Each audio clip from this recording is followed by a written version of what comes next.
What's up, musicians? If you are looking to start recording and get your career moving, this is the video to watch. Today I'm just going to show you 8 simple steps on how to start recording, and you don't need to spend $1,000. You don't need to invest all this money into all this big stuff. You can go one step at a time and start just recording. As you can see, I have a little home studio of mine as well. It's not even done yet too, but just as a little heads up, it's not, you definitely have to invest some money in it, but it's you don't have to spend thousands of dollars on it. There are certain key things that you need to understand and certain things, and I'm going to explain it to you.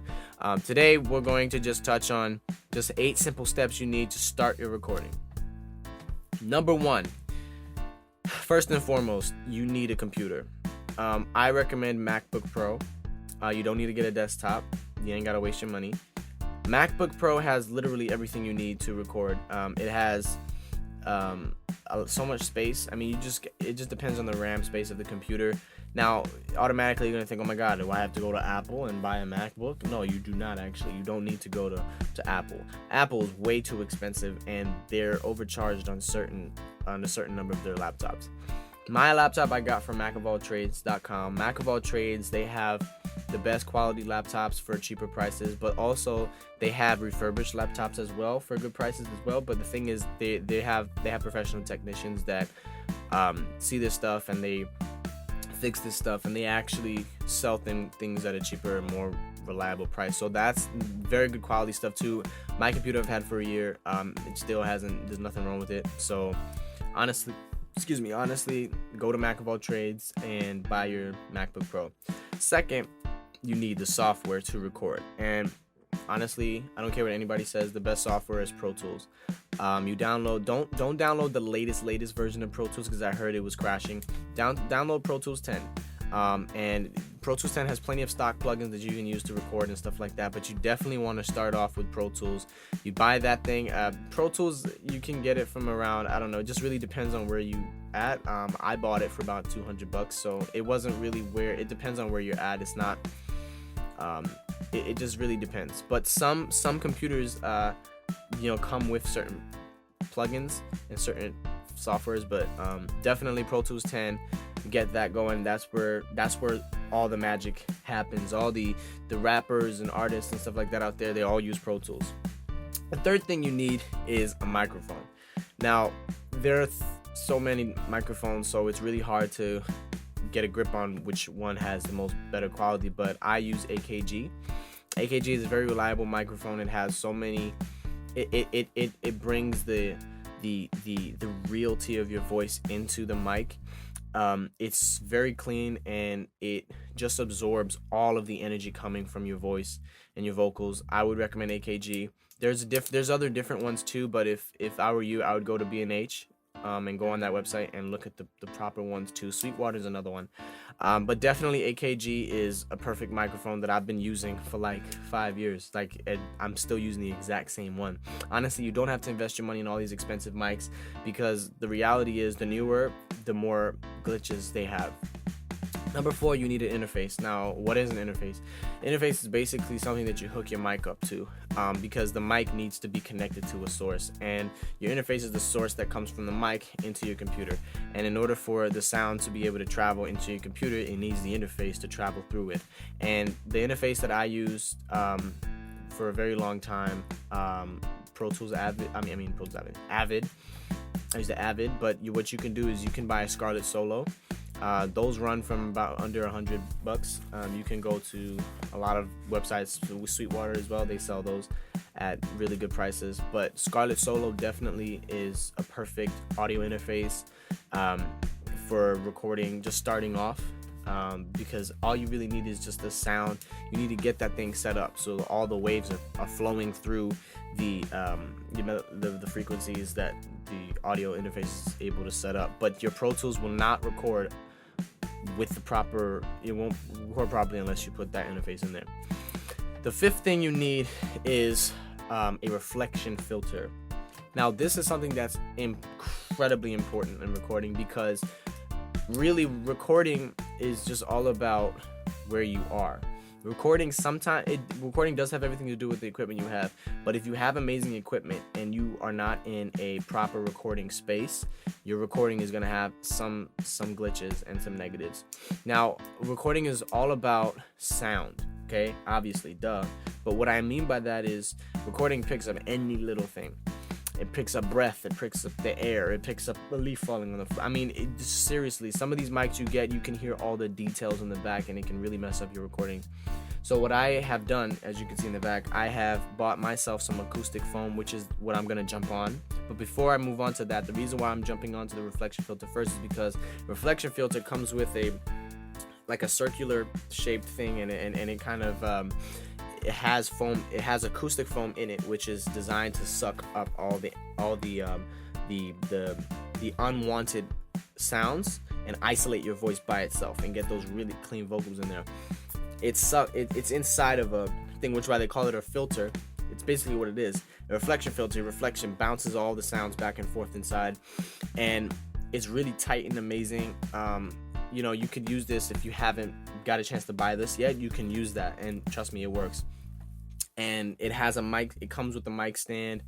Some of them actually come with a mic stand, not all of them. Some of them come with a mic stand, but you definitely want to get that stand as well, if you want to. And as I didn't mention for getting the microphone, when you get the microphone, definitely buy a microphone cord and a stand as well.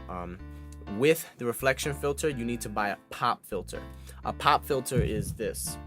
Basically, the point of this is all the p, and all the b, all the all of that stuff, all of that, this pop filter traps that. And so it gets the clean part of your p, so that way in your voice, it doesn't sound like this coming from the P, because P is very, very strong when you're recording. Whenever there's a P, it's always just like, oh my gosh. So you need that. You definitely need the pop filter, and that buying the reflection filter, get that pop filter as well, get that sound in there. Then now moving on to the acoustic foam, and the acoustic foam, oh, may I add about the reflection filter that it has a little place where you can put the microphone inside of that's why it's really important to use that. Now, the acoustic foam, which as you can see is behind me, is very important. I put it on my wall because when you use a reflection filter, you want to make sure you use a reflection filter with this as your background. So if I'm recording, I'm facing you guys recording, because as I'm using this reflection filter, my voice is going into the foam here, but it's also bouncing back here. It's isolating all the sound behind me and in front of me, so that way my voice and my vocals can be clean without any sort of sounds that are unnecessary in these recordings. Because like I said, the air when you put acoustic foam, you're gonna start to notice the less echoes, and the air or the sound in the room is gonna sound less wide. You're gonna hear it sound a little bit more closed in and a little more isolated, and that's what you want. So you'll get clean recordings doing this. Honestly, you don't need to put your whole room full of studio foam. Really, you don't have to. You don't need to buy so much acoustic foam to isolate your entire room. No, all you need is just either a corner or a flat wall, which is what I'm doing here, and just put the reflection filter in front of that wall that you put the acoustic foam, and you're good to go. And also, I do want to add that you do need to stick these guys up. So what I recommend is adhesive spray. You can buy this on Walmart, Amazon. I bought it on Amazon. But you definitely need adhesive spray. So you put it and you stick it on your wall. Now, there are ways of making sure you're able to take the stuff off. You can cut cardboard and then put it on the cardboard and stuff, but I've already tried that, and to be honest with you, it's a real headache. So just stick it to your wall, man. I mean, if you're gonna go buy this stuff, that means that there's no reason for you gonna take it off. So definitely get this acoustic foam. Number 7, perfect number. Number 7, you need studio monitors. This is highly important, okay? Because what I'm about to bring up in a couple of matter of fact, before I get to the monitors, let me do step 8 before I do step 7. The reason why is because step 8 is the earphones. The reason why I'm doing the earphones before the monitors is because I wanted to explain it to you in the chronological order. The earphones will give you a certain amount of sound, but the speakers are actually going to give you sounds that you didn't hear that are there, but it's more realistic. So the sounds that you hear through the speaker is actually everything. The sounds that you hear in your ear are only going through a certain portion in your ear drums, and you can't really hear everything. The only reason why you use earphones when you're recording is mostly for like mixing and stuff, to just really hear, because when you hear it, it isolates yourself, so all you can hear is just the music. When people mix, they usually use sometimes they use a lot of earphones just to hear the lowest frequency to the highest. They try to hear the very small sounds that they can scratch out. They're trying to hear the things that they don't need. They're trying to hear the things that they do need. So that's just really what that's about. That's for mixing. Don't ever use don't just rely on the earphones. You have to buy studio monitors, because the reality is studio monitors is what you hear on the radio, is what you hear when you go on YouTube. This is all what the studio monitors are going to manifest. You're not going to hear the same thing with earphones. That's why when you watch certain stuff on YouTube, they say, hey, make sure you watch this with earphones or something, because sometimes you can't hear certain things with the studio monitor that you can hear in the earphones. Earphones is for something really small and specific.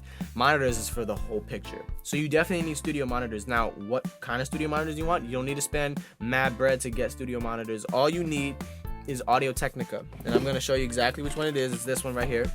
All you need is Audio Technica. This is the most reliable I've literally used these since I first started recording, and it's good. I spent like $80 on one of them. I bought two, but I've spent $80 on one. This one I spent like, how much did I spend? I meant like, this was like $79, $90.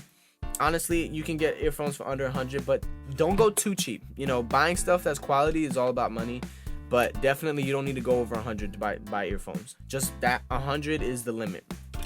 Those are the perfect ones. You're able to hear all the bass and the sound is clean. And when you put on the monitors, you'll hear like, okay, it was similar. You just want to make sure that it sounds similar to what you know. And also, if you're mixing with somebody and you want to make sure you give that mixer the same earphones that you have, like the same type, the same company, because some earphones resonate different sound than other earphones. So now we're back to number 7, the monitors. Now you need the monitors. Get the earphones first when you start recording, and then when you're ready to get the monitors, get the monitors. But definitely before you start to release anything, before you start to mix anything, get the monitors, because you'll mix something with your earphones and then you'll take it off and you'll put it in the studio monitors and you're just like, holy crap, oh my god, I did not know it sounded like that, oh my god. You know, you're gonna start to panic and like, oh my goodness, because it's not the same. I always like to mix. If I'm gonna mix something, I mix low with my earphones, and then when I want to finish the mix, I put it on the loudspeaker and see how it's gonna sound. But you're gonna start off by you're gonna finish off this list by buying the studio monitors. And which ones you need, honestly, I have Mackie, the CR3 Mackie. Those ran me about $80 just for starters. Like, you don't need to like get the crazy stuff, just for starters. That and Behringer. Behringer is also a very reliable pair of studio monitors. They're very, very, very tech-driven company. Behringer and Yamaha, but Yamaha's a little bit more expensive, so I would start off with Mackie. That's what I started off with, and honestly, it's fine. You can hear all the booms, you can hear the sounds. The sounds are so compressed, and they're just so wide, and you could hear. But what you want to do is you want to make sure that when you get these speakers, to make sure when you set them up, facing in the diagonal direction. You don't want them to face this way, because you want to make sure both sounds are coming into you so you can hear everything. And behind them, you want them to bounce against the walls, which is why it's important to have this acoustic foam, because when you have this acoustic foam, all of the sounds from the back of the speakers are bouncing off of the acoustic foam, so you can actually hear the clear. It's just so amazing. There's just so many great things about recording that's just wow. So this was my 15-minute guide to starting recording, and these were the 8 steps.